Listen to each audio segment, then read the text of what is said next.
We continue with more of Today on 2. Ann Mullins is back with us with the Better Business Bureau. Hello, Ann. Hello.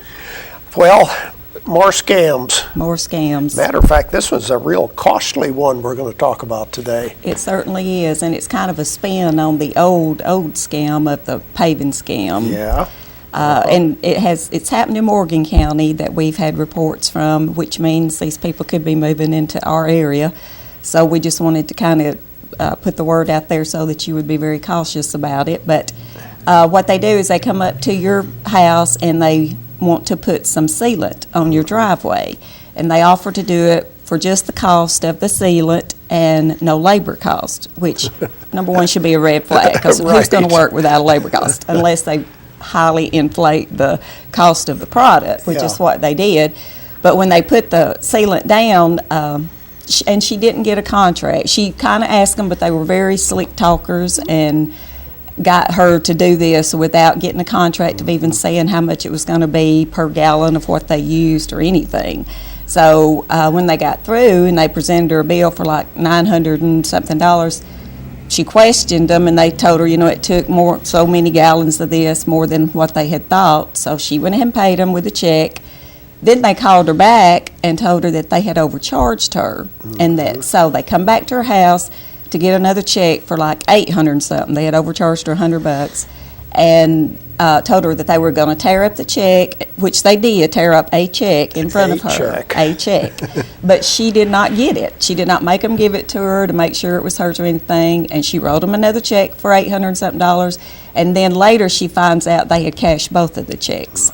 So not only was she out for a very poor job, because she said when it dried it looked awful. She didn't even know what they had put on it. Obviously it wasn't a sealant, so there's no telling what they poured on her driveway. But she was out about $1,800.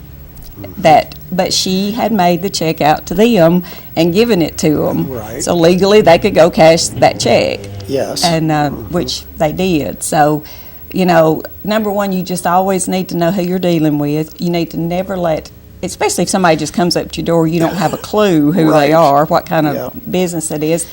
But if you do talk to them and decide that you want to use them, make sure you have a contract, everything's in writing of how much you agree to pay, not just verbally. And, check them out, talk to other people, see if you can find out something about them, and mainly deal with somebody that you know, especially on something like that. There's a lot of local people that you could check out and know that they're legitimate now. So it's just used to, they would come up to your driveway and say, I've got a little bit of concrete left and I'll do your driveway for half price, and then they'd pour part of it and you'd pay them, they'd leave, you never see them again. Right. That was the old paving scam. Well, this is, a new spin. So, but it's still the same thing as far as you don't know who you do, and you pay them before that the work is good and done. But in this one, they got her twice instead of once. So yeah, and in most communities, I think you have to have a business license too. So you should ask for that. Right, and check that out.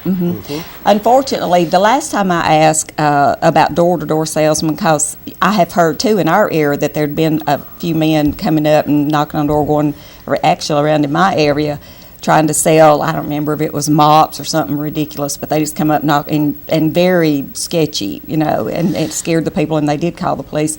But unfortunately, the last time I checked, we don't have an ordinance that keeps them from going door to door yet. Now, some towns do, that you literally cannot do that anymore, and I wish we did, to protect the citizens, because, number one, you don't know who these people are, and most of the time it's on a pretense of selling something when there could be casing your house out, to see who's at home, how to get in, and if you let them in the house, that's a real no-no, because then they walk off with half of everything, or at least look around and see if they want to come back. So just always be real leery of that, and if you see somebody like that out there, make sure you call the police and tell them that they're in that area, because we really do need to. And I think this tag was from Montgomery or somewhere. It was not even, it was not from local. Around. No. And evidently it did happen more than once. Yes, it did. So obviously the people may still be in the area. They could be, because they haven't been caught yet. So they very well could be, and unfortunately they can just slick talk their way right into getting you to do something because you think you're getting a deal, and if it sounds too good to be true, it is. That's right. Well, let's see. Ann, this is your last program with us. This is but my you last have a good program. excuse I do. as to why I you're not going to do. do this anymore. I do. I'm retiring without any money. I do. I have a new grandbaby that's due any day, so I need to be home and be available if I ever get to keep him some. So that's my biggest reason. And you'll be available almost any day that Just way. about any day they want me. Uh-huh. Sure Well, will. we can relate and share with your joy. I know. That would I'm be very fun. excited. Very excited. I just have one concern about you not coming back anymore. What is that? Who's going to bring our Christmas cookies? Oh, well, so I have more time to bake now because I'm not okay. working. I can still bring you some cookies. Okay, we'll count on it. Okay. Thank you, Ann. Thank you. We'll be back with more right after this.